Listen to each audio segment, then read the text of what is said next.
Perfect. We're going to go ahead and get started to make the most of our time with Faiza. Thank you so much, everyone, for being here. Good morning. We're so excited. Today, we are partnering with Fairtrade USA to celebrate Fair Trade Month, which actually started at the beginning of the month. And we're here to learn about a Fair Trade certified factory, get an inside look around what they do and how they put people first. A little bit about Fair Trade Month. So Fair Trade Month is all about encouraging companies and consumers to celebrate the products that make a difference in the lives of workers. I know a couple of you are adding in the chat some of your favorite sustainable brands. And then we have a slide where we'll show a couple of the Fair Trade partners. So hopefully some of the ones that you mentioned there are in that list. So today we're going to have a coffee chat moderated by our very own Julia, who actually works for Fair Trade USA. And she'll be speaking with our amazing speaker, Faiza from Artistic Milliners, which is a Fair Trade certified gem factory in Pakistan. So before we get started, I'll just go through the agenda real quick. So we'll go through some Zoom etiquette reminders, which I'm sure you're all very aware of since we've all been in many Zoom meetings. And then we'll jump into a Q&A, which will be around 30 minutes, and then we'll leave 10 minutes for questions and then 10 minutes for wrap up. Zoom etiquette. So we recommend having an active speaker view. We find that that's one of the best ways to stay engaged.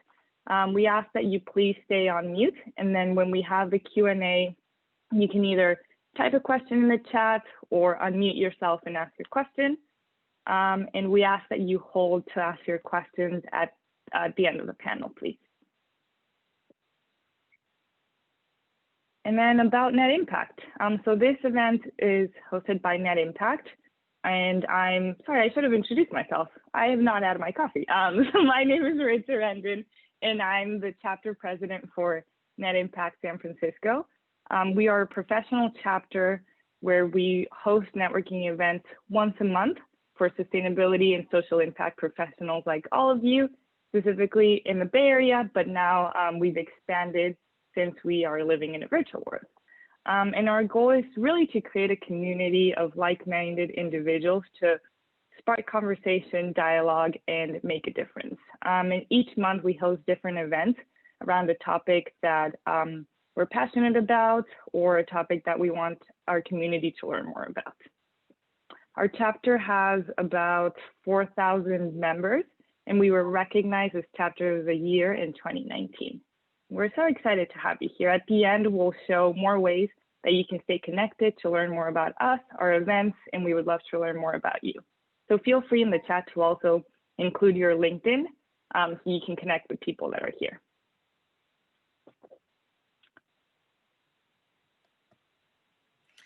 Thank you, Maritza.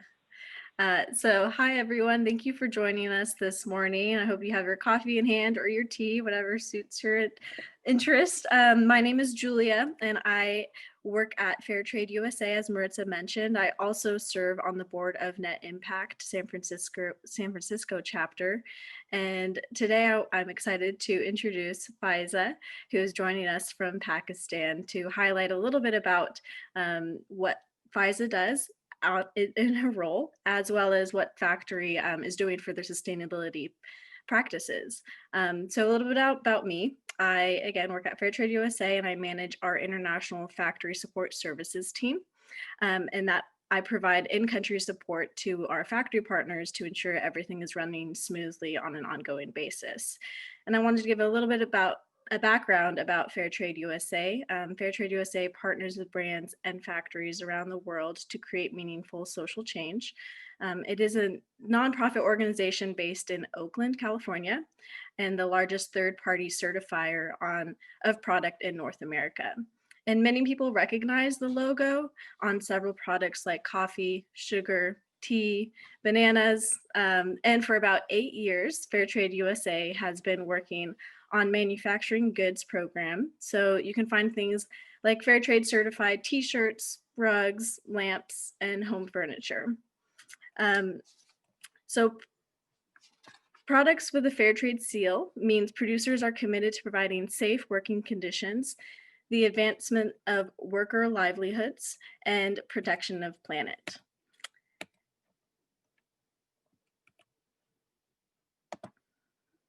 And it allows consumers to feel good about their purchases, knowing that their products are fair trade certified.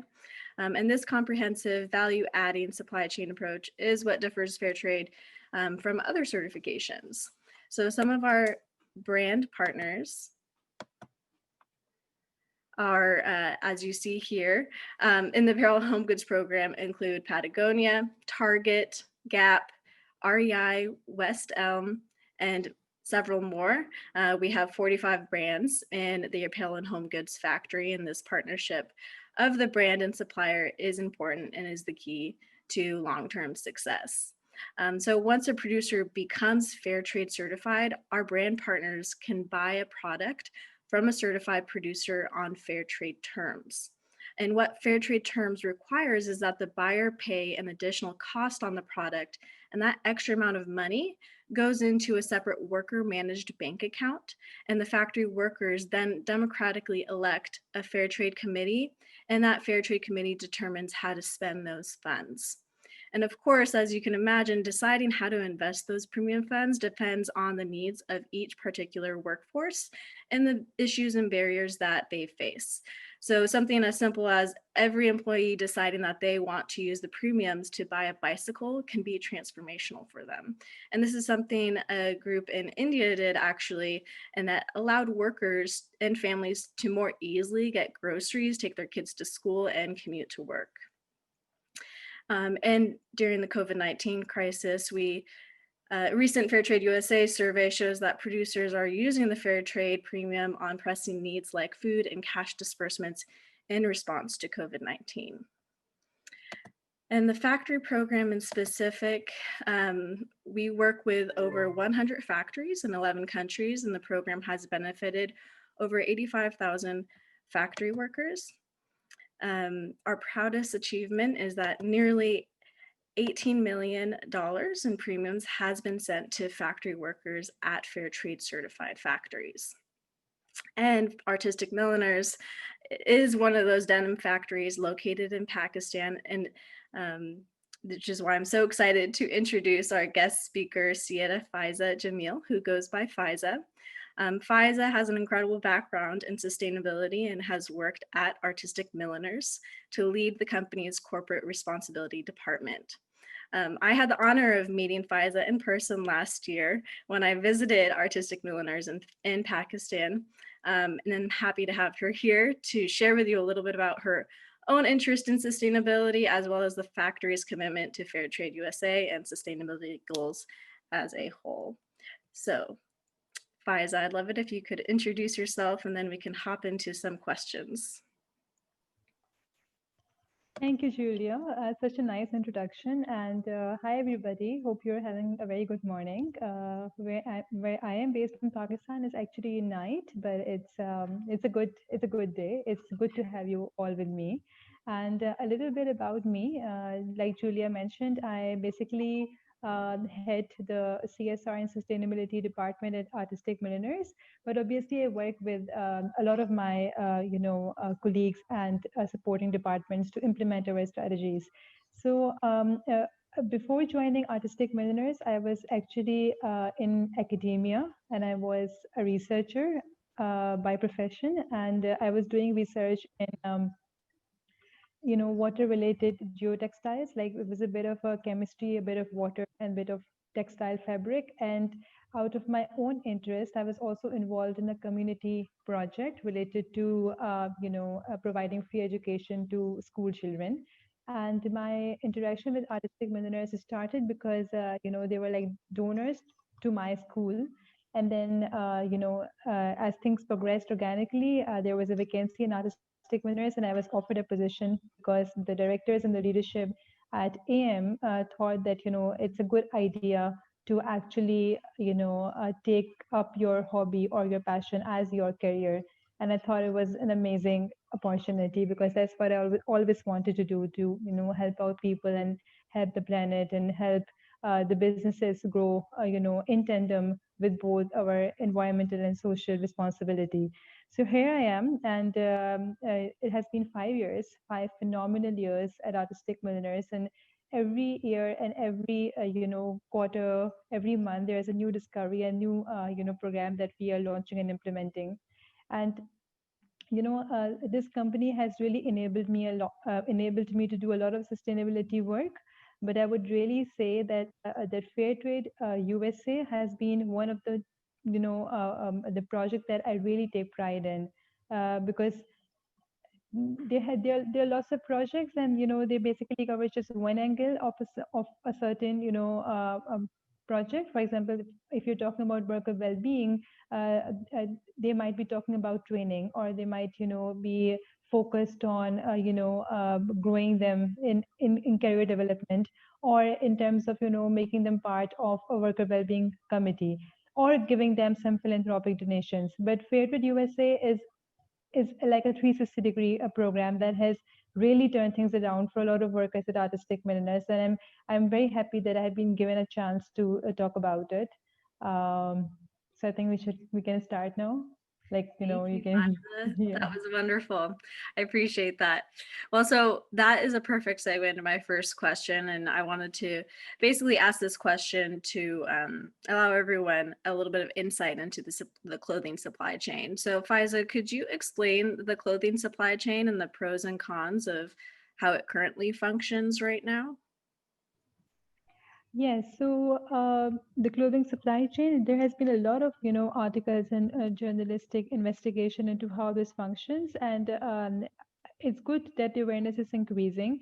A simple piece of, dress or a cloth or a jean that you might have in your closet goes through a long journey across the world. So simple items, for example, rivets or zippers or threads that are used to make the jean, they are sourced in from different countries, and sometimes it is not even very easy to trace them. So when a product travels all across the world, and it gets different components are manufactured, and then they're finally assembled at a certain country, and then they're shipped to America or Europe, and then this entire supply chain, it's very difficult for the supply chain to be transparent or visible as it should be. This lack of transparency can result in a lot of injustices, and also lack of understanding of what is happening. Sometimes, it's not just the lack of intent, but also the lack of knowledge of, what can be done. So this is how it is. The clothing supply industry has been, I would say, rightly criticized for a lot of social and environmental impact that it has. And it has become increasingly important that the bridge between the people who make our clothes and the people who actually wear it is bridged. The gap should not be there. There should be like direct communication, and channels like fair trade certification is a very is a very direct intervention that a buyer has over what a worker can benefit from. So it doesn't have to go through anything. It doesn't have to go through the intricacy of where the fabric is coming from, or who are the other stakeholders who are involved. This is, like Julia mentioned, there's a fair trade committee that manages their own funds, and there's an account that is managed by the workers, and the premium directly goes to their account. So I think the inequalities that are there in terms of how much a worker is being paid, or do they have a voice on the floor, or are they given a chance to sit at the table and discuss with the management about their issues. All these things are addressed once you partner with a fair trade brand. Yeah, it's definitely very complicated. That was such a great summary of what the clothing supply chain looks like and the challenges. So going off of that, what does sustainability mean to you and to the factory? And also, how has Fairtrade USA supported this vision? So yes, so sustainability has become a very big buzzword, and everybody in the world, not just the corporate entities, wants to be sustainable. And it's a good narrative that we are building, and it's good that finally this word is in fashion now, and everybody feels like they have certain responsibility. but at the same time there is certain angle of greenwashing involved. So it's very important that we really legitimately look at it, like what sustainability actually is, and it is measured and it is monitored and it is available in so many terms for all the world to view. So there is again this transparency element involved. So sustainability is both social and it is also environmental. Social in the sense that people who are involved in a certain economic activity are are get a due share of the profits that a certain industry generates. So everybody should have like equitable share in and the equitable prosperity of how the industry is being certain industry is being built up. So social sustainability is very important in terms of human rights, in terms of equal pay, in terms of good working conditions, and in terms of training and education, and general work life balance also. Environmental sustainability, on the other hand, deals with how a certain item or a certain commodity is impacting water resources, say for instance, or climate impact, or how much waste is being generated, etc. So there is a whole lot of angles that we have to look at when we define sustainability. Uh, in the context of artistic milliners, even though I said that I lead the sustainability department, this is kind of misleading because it looks like sustainability is a department that has to remain in its own domain, but that is not the case. Sustainability is like the whole new way of operating, so it has to be embedded in every function of the company. So, for example, if there is like production going on, or even if there is a planning process, or a new if there is a purchase decision of buying a certain machine, or how to extend a certain department, or any sort of development that is involved, has to factor in how that certain decision is going to impact either social or environmental angles. So sustainability is overall, it is all encompassing. My role as as a lead sustainability department is to keep a check on it, that nothing across the company should happen that does not have sustainability embedded into it. I think that's so true. And it's so important to point out that it is really not a separate department, but really needs to be intertwined with all initiatives at a company. Backing up a little bit, how did you get into sustainability, and what brought you to this position at Artistic Milliners? How did you get there? So that's a very interesting story, and I touched upon it a bit in my introduction. I always wanted to, work for social welfare. This is something that I'm driven by, but also, because I was, not like praising myself or something, but I was a very studious student, and I was a very, I've always been very, scientific and researcher by my nature. So I went to academia, and I was researching on sustainable textiles there, like how to use textiles to develop, water purification solutions. And at the same time, I was working on a community project, which was a scoop that I adopted, and I was like personally trying to take care of it by approaching different organizations to fund it. And Artistic Milliners was one of the company that I approached for funding.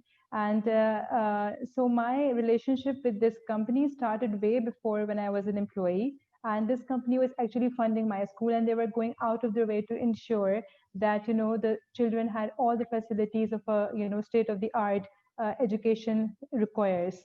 So I was also very much invested in them. I had very good feelings for them, and likewise. And it was only a matter of time when an opportunity was available for me to join Artistic Millionaires platform and actually translate all my passion and hobbies into a proper career path. So when I bring in that energy that I have the drive to work for social and environmental responsibility, and Artistic Millionaires has always looked out for such initiatives proactively to help the society in general. So I think that is why it was a very good decision, and that's how I got into it. And ever since I have joined, there has been no looking back. And I think there's a lot that I can talk about it here, but in the interest of time, I'll just say that the company itself is also on the upward trajectory in terms of growth, and it has taken me along, in its journey. Yeah, I'd be interested to understand how was Artistic Milliners investing in sustainability practice when you first joined, and in comparison to what they are doing now?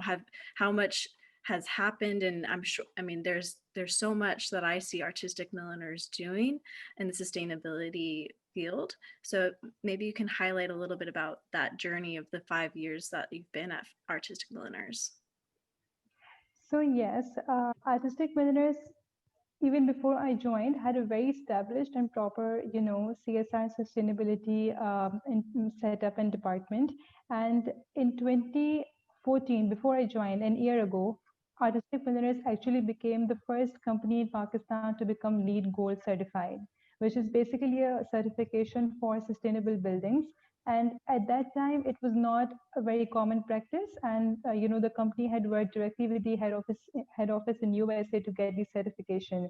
And then, even at that time, the company had a lot of, investment, and they had really prioritized issues such as women empowerment and also worker well-being. And they were also setting up water recycling plants back in 2015 when I joined. When I joined, there was a bit of momentum in the sense that I brought in certain structured programs for helping worker women. And then, there was also my passion, and there was also company's vision that aligned. So that came a long way. I would say the principles of women empowerment has come a long way, and that is also because of the direct buy-in of our leadership. Artistic Milliners director, Mr. Murtaza Ahmed, has been recognized by United Nations as the sustainable development pioneer for gender equity and decent work. And he has also been recognized by the Financial Times for Champions of Women in Business, because he has been my direct mentor, and he has also used my passion for gender equity to implement the programs that he wanted to roll out. So we have come along with gender equity. Similarly, we have come a long way in terms of water conservation. Currently, Artistic Milliners recycles 85% of water that is used in manufacturing clothing. So that comes with a lot of financial commitment as well. And the company really needs to understand that, these are not like, the side issues that have to be addressed, but they are like main, decisions, main business operations decisions that you have to take on daily basis. Mm-hmm. Thank you. Yeah, it's definitely important to invest in those programs. I'm glad that you have a leadership who is also invested in all of these programs as well. So going off of that, what does fair trade mean to you, and what was Artistic Milliners' journey to become a fair trade certified factory? That's a very important question, and it is also linked to the nature of the certification. Like I mentioned before, there are lots of sustainability certification out there. You go in the market and you get confused, like why is there such a plethora of certification, and which is the right one, and which has more legitimacy, and which has more traction, and then which one should you opt for? Because there's an entire procedure for getting, certified by a certain organization, and there's also cost involved. There's also efforts involved. And we have really we have been certified by a lot of very reputable organizations that give us credence that we are social and environmental responsible. But when it comes to fair trade is different in the sense that it covers all, I would say, like all angles of worker empowerment, because it involves a certain level of maturity on the part of factory workers, because they're expected to run their own elections. They're expected to take their own decisions in terms of how to utilize the premium. They're also expected to manage their own bank accounts with a large amount of money coming in. Just to give you a context, we are not talking about corporate level people, or Faiza or maybe Julia, who might have like some amount of money in our banks. We're talking about minimum wage workers who basically are not really well off. So when you equip them with the power that you have, a large amount of budget coming in, and you have to take decisions for your colleagues and yourself, and you have to utilize this amount for their benefit, then they may feel overwhelmed, or they may feel that they're not equipped to handle this kind of responsibility. But in artistic milliners, like I touched upon in my previous answer, we have been training workers on different skills, in skills related to financial acumen, in skills related to, for example, legal literacy, skills related to problem solving, decision making. So we have been doing this life skills training program both for women and men, to equip them and to empower them, to handle this kind of program. So when FTUSA, when Fair Trade USA came in, and we did a survey with our workers, whether we should really do this program or not, whether we are equipped to handle it or not, we got a very positive response, and it was very swift for us to adopt its principles. Our workers were also very happy to feel that they have been given the voice, they're empowered to make their own decisions. So that was my angle. And also I would also like to mention that Fair Trade USA also has an environmental angle, which generally gets overlooked, because when you are getting certified, you have to go through a lot of checkpoints, or whether you are compliant to a certain level of social and environmental responsibility. And then in environment, you have to tick off all the check boxes in terms of water stewardship and climate action. So all that has to be covered in order for a factory or a mill to be fair trade certified. So since we had the LEED certification, we are LEED Platinum certified, and since we had a lot of other social certifications, we were in a position to take up this program, and our workers were also well resourced to handle it. And that is why we think that it has really taken off, and now we're expanding to 2 more factories.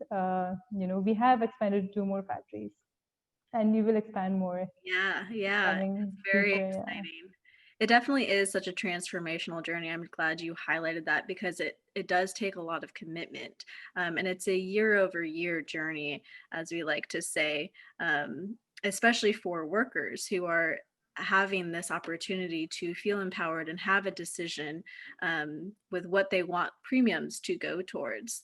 So of course it, and unfortunately, of course, given COVID-19, we're now in a world that is, I think workers need it now more than ever.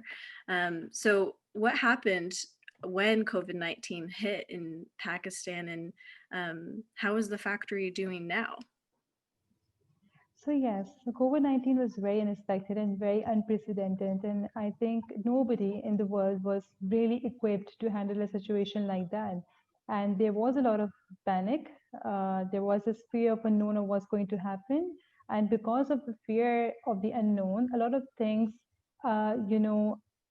happened that could not, we could not have really controlled it, in terms of economic shutdown, in terms of government imposing lockdowns, and not allowing the factories to operate.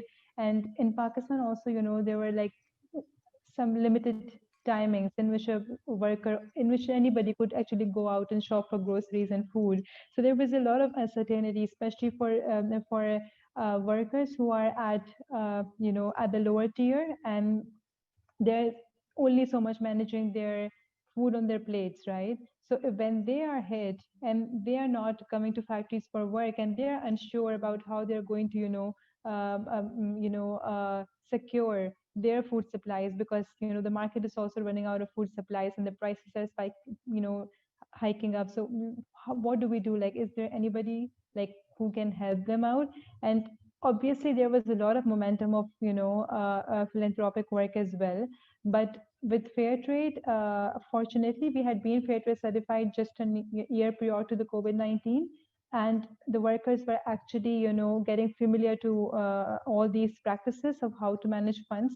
So when COVID-19 happened, one of the major crises that could have happened was the lack of groceries or food items for our workers. And it was really, I would say, a savior to have the premium amount in their bank accounts, where they took the decision that we need to use this money to secure our food supplies. And that's what the workers opted for.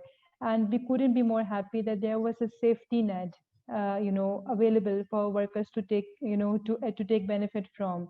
And why this is important? Because in times of crisis, like artistic millionaires itself invested and donated a lot of groceries bags to workers. But they were like, I would say help. They were like, assistance. But fair trade money was workers' money. So there's no in kind of that hesitation involved. Also they feel that this is something that we have earned. So there's also this distinction between what is ours and what is being given to us as help. So there was a lot of pride that the workers took, and they were very happy that there is money and that is ours, and we can use it to secure food supplies for our families. So that really helped us all, during that crisis phase. And that's what workers chose to benefit, spend the money at. Yeah, I'm so glad to hear that. I'd also like to understand, because I feel like the pandemic has, as you said, exposed a lot of weak links in the supply chain. And how has your partnership with the brands been? I would say it has been very phenomenal. Phenomenal. It has been great. I know the popular narrative is about criticizing brands in terms of not living up to their commitments, but I can only speak for Artistic Milliners, and the partnership that we have built with the brands over the past many years stood the test of time. I would say they really stood by us. There were certain things that happened that were not according to plan, but I would say they were negotiated well and they were settled. So we did not have any issues in terms of how to manage the orders coming in, or how to plan our next production cycle. Also in terms of benefits to workers, in terms of cushioning workers, we were all in this together. So a lot of our clients also reached out to us, and they also asked us about the best practices that we were adopting, and they were also sharing all the best practices from one supplier to another. And they were also issuing their own SOPs, like we had Artistic Milliners had our own set of SOPs on how to conduct our factories. But then, say for instance, certain brand came to us and said, this is something that you should follow. And another brand, this is all out of concern, this is all out of compliance. So I would say that in a crisis like COVID-19, it was really the empathy and the synergies of all the stakeholders in the fashion industry that was channelized to help the weakest part of our supply chain, the workers.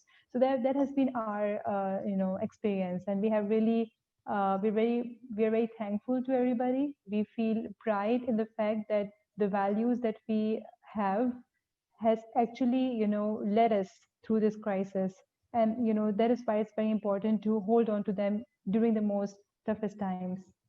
Yeah, it's definitely been a tough time, and I know the fashion industry has been hit pretty hard uh, because of COVID. So I'm very happy to hear that Artistic Milliners is doing well, and that your brand partners have been very supportive. I think that is definitely not what you see, unfortunately, very often. So it's always nice to hear that. Um, so what do you see is in the future of how the sustainability sector impacts apparel factories, and especially the lives of workers moving forward and coming out of COVID-19? And so I think COVID-19, even though we are not very happy about the pandemic, it is an opportunity in disguise, and it has brought into light certain you know things that we all need to work on. And we acknowledged factors like transparency and factors like empowering workers even before COVID-19. But COVID-19 actually really thwarted this issue, and it really brought it up, and it really just said that this is something that you need to take care of. So now more than ever, I think transparency is something that everybody would be looking into as the future of sustainability. Because like I mentioned, there are a lot of organizations, a lot of companies, a lot of certifying bodies also who claim that we are sustainable. And there's such a plethora of sustainability certifications, and there's such a plethora of claims that entities make, that it's really very difficult to make out the credible from the not so credible. So in order to really see the truth, and in order to really monitor and evaluate like where a certain entity stands in their journey of sustainability. I think transparency is the single most important factor that we really have to look at, and it is really the future of sustainability. Yeah. Um, Definitely transparency is so important. What are your thoughts on digitizing the supply chain? I think that's also very important because transparent. It's kind of you know unusual. I would say it's very ironical that even though the entire world stands digitized right now, and we're also having a Zoom call, and everybody has access to internet, but still when it comes to transparency, that the digitization has not really intersected with it on a scale that it should have been. I think now is the time, and I see a lot of new tech companies coming up and providing solutions for traceability. So, say for instance, I'll just mention there's a concept in textile supply chain where the fibers are being embedded with a certain, I would say, a chemical that can be traced all along the supply chain to the final end product. So if any consumer wants to know where that particular fiber has come from, they can simply get it tested and know that, it was, for example, farmed in Pakistan or farmed in, Turkey, say, for instance. So like what is happening. And then there are other solutions. For example, certain products or jeans have like a tag with a QR code, and if you scan it, you would have like the entire information on your mobile screens about everything, like who made this particular product, where it was sourced from, how much energy was consumed in making this product, and how much water was conserved, for example, in manufacturing of this product. So all this information is being put into portals where they are easily accessible. And I think this is the future. Digitization is very important for transparency, and that is basically the era of industry 4.0. Industry 4.0 is like really intersecting all the industries, and it is also intersecting fashion industry and textile industry in a very impactful way. And I think it's a very good intersection, a very good intervention that is happening, and the future will become much more black and white in terms of who is who, in terms of performance. Yeah. I love that vision of the future of where we could go. I think it's very important to have that in mind. So now, what should consumers consider when buying clothes? Now that we've learned so much from you, what advice would you give to consumers? So, when I'm asked this question, I always feel very optimistic about the consumers nowadays. I'm not talking about generation X or even millennials. I'm talking about the generation Z, basically, because they're very social and environmental conscious. And I also think that a lot of icons today who are championing causes like climate crises or women empowerment are actually women or actually young generation. So that's a very positive development, because we have been through like the past generations have been through a lot, and they have been through this culture of buying and throwing stuff. But the new generation wants to know that why are we in this take, make, and throw system. They want to recycle things. They want to know answers, and they want to spend their money in a way that has a positive impact on the world. So my advice to everybody is to that factor will always remain. You want to spend your money, you would want to buy a garment that is in fashion, that has good quality and looks good on you. So, and also you want to buy something that is inexpensive, right? You don't want to spend more money. That is there, and nobody's asking you to change that. But what I'll ask everybody is that you should really factor in other elements as well, because there is a very real human cost. There's a very real environmental cost behind making a certain piece of garment. And you, with your purchasing power, has the ability to impact that. And if you are negligent towards that, or if you feel like, you don't have responsibility and you don't want to, factor in those angles, then there is somebody behind that piece of garment that is going to who is going to suffer, and the environment is going to suffer, and the water crisis will get worse. So you with your purchasing power have the ability to change the world. So think about it. Think about whether you need to buy a certain piece of garment. Buy from companies that are fair trade certified, because like I mentioned, it has a very positive direct impact on the workers. Buy from factories or buy from brands who have good performance on sustainability indexes. Take that into account. Yeah. And I think also ask brands. I think it's so important to Yeah. reach out and be outspoken about what it is you're looking for, because I think consumers do really have a say in how we are shaping the future and shaping how companies are reacting to what we want and need. So thank you, Faiza. That was such a wonderful Q&A. I now want to open it up to questions from people who are on the call to ask Faiza anything that you'd like. She's more than happy.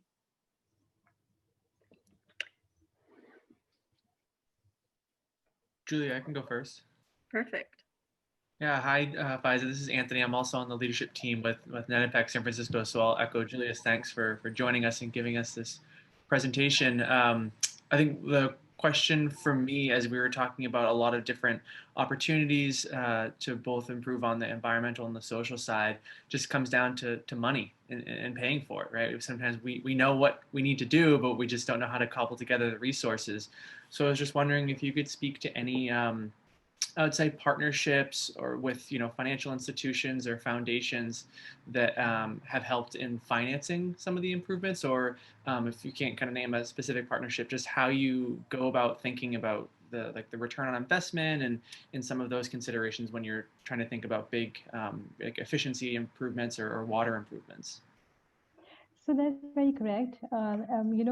It's kind of very I would say it's it's not correct to think about sustainability in terms of just like pro bono activities. You have to really build in a business case, and whichever company talks about their sustainability practices or implementing one, they actually also think about return on investments.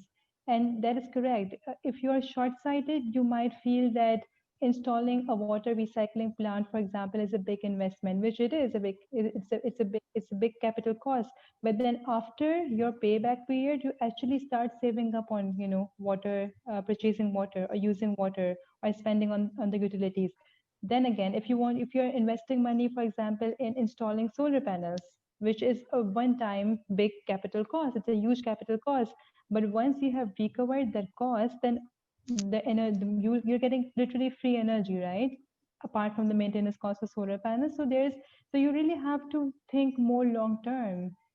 Entities like brands or factories or mills, they're not here for 1 year or 2 year. They're here to stay for long term. And if you are a businessman in true sense of the word, and in true sense of the word, and you are thinking about profits, then sustainability is not something that which is basically a cost center. It's basically there is a return to it.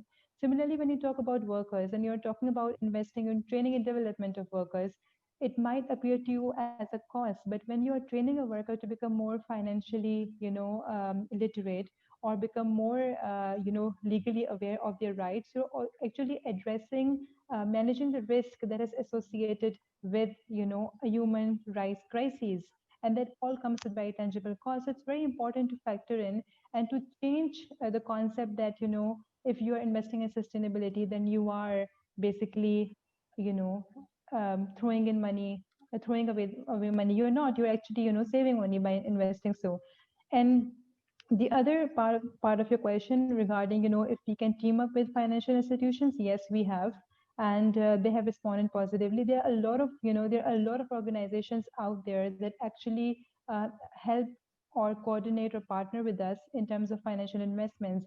And I would like to mention IFC. IFC has been very generous. They have these programs like called PAC, which is called Partnership for Cleaner Textiles, and they partner with our brands and they come to us, and then we have really audited our factories and mills in terms of resource optimization.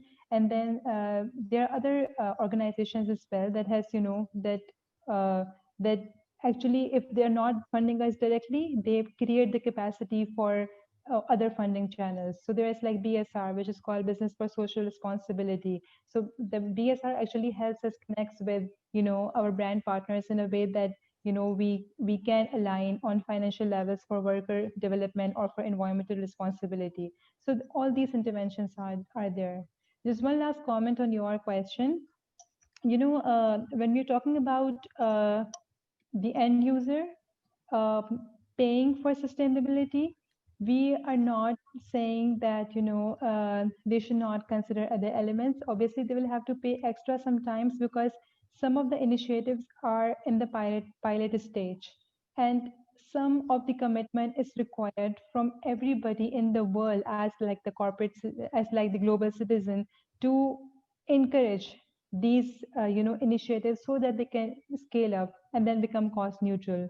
But if there's absolutely no empathy or no awareness or no drive to hold these values accountable, then there won't be any chance. Like if you're willing to pay extra for a fabric that is more comfortable or for a fabric that is more fashionable, then you should be willing to pay for a fabric that is more sustainable as well.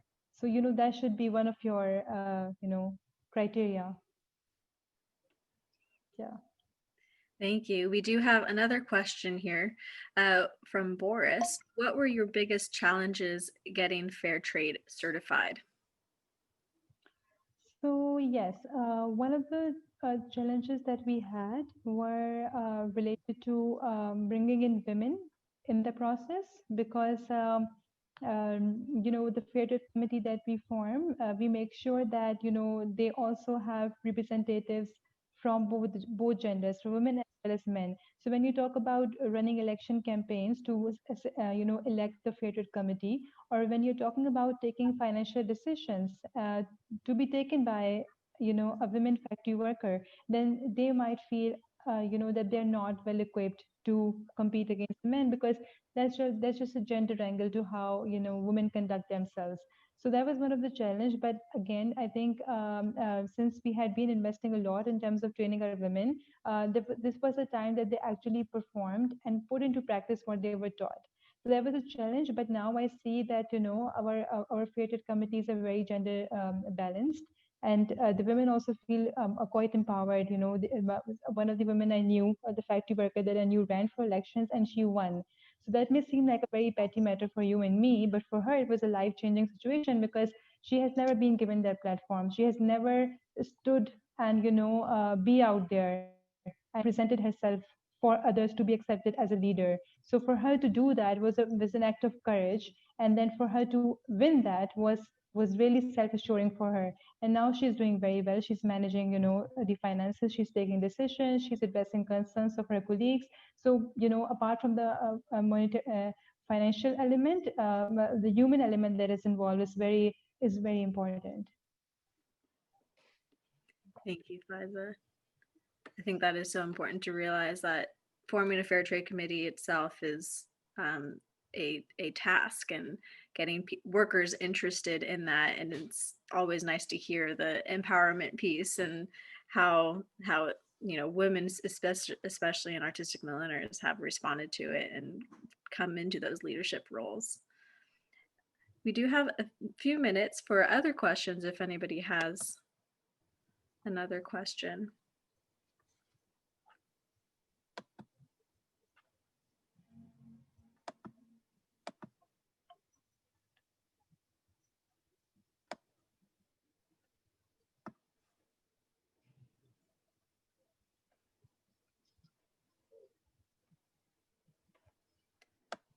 Okay. Any other questions?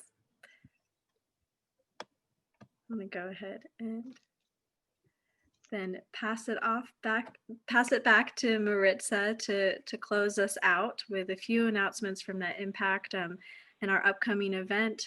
Of course, Faiza is available to connect with you all via LinkedIn if you guys have any other additional questions for her. She said that she is happy to to connect with you. Okay, can everyone see my screen? Perfect. Yeah. Yes, thank you so much, Faiza. That was such an insightful conversation, and we so much appreciate your time. Thank you. If you want to stay in touch with us, some of the ways you can do that is by signing up for our newsletter. That's where you find out about our events, where we recap our events, and where we share more information about what our chapter as well as our national organization is doing. You can also follow us on Twitter, LinkedIn, and Facebook. Feel free to take a screenshot of this slide, but we will also send up a follow-up email thanking you for all your time and sharing these links. We also, in honor of Fair Trade Month, since it's still happening until, I believe it's the end of this month, Julia, is that correct? Yes. Awesome. You can make it a commitment to seek the seal by signing a pledge and sharing on social media with the hashtag #ShareYourFairTrade. Yeah. And there's a link of how you can sign the pledge. Yeah, I also recommend everyone to follow Fair Trade Certified on Instagram if you have it. We have a lot of Instagram stories going on, and we do have some worker interviews that will be shared at the end of the month, so you can hear directly from factory workers who have been in the program. So thank you for seeking the seal and also following Fair Trade Certified. And I think the next one is Andrew to share the next event. Good morning, everyone. My name is Andrew. I'm on the board here as well. So our next event, which is happening next month, we're doing a little look at the fires that occurred in Australia, very on brand for myself, and some of the parallels between those fires that we had in Australia and what is still happening in California. So looking at some of those parallels, the lessons learned, and a where to from here. So some of the adaptation and mitigation strategies, as well as some of the changes that we've got to make to our infrastructure. So power grids, and also the way that we build homes as well. So we're expecting this event to land late November. So we don't have a specific date yet. Just getting academics on a phone call is notoriously hard at the end of the school year. But we'll be sending out an email with some details, and of course it will be published on LinkedIn and in the newsletter. So looking forward to seeing you there. Awesome, thank you. I think that's it. Faiza did remind me that we do have a video on the Eventbrite that highlights the fair trade workers at Artistic Milliners and their experience to implement the most recent program. So I definitely recommend that everyone watch that video when you have a moment. But otherwise, thank you, Faiza. Thank you, everyone, for joining us. Thank you, Julia. It's a pleasure. Thank you. Enjoy the rest of your day, and enjoy the rest of your day to everyone else. Thank you. Thank you.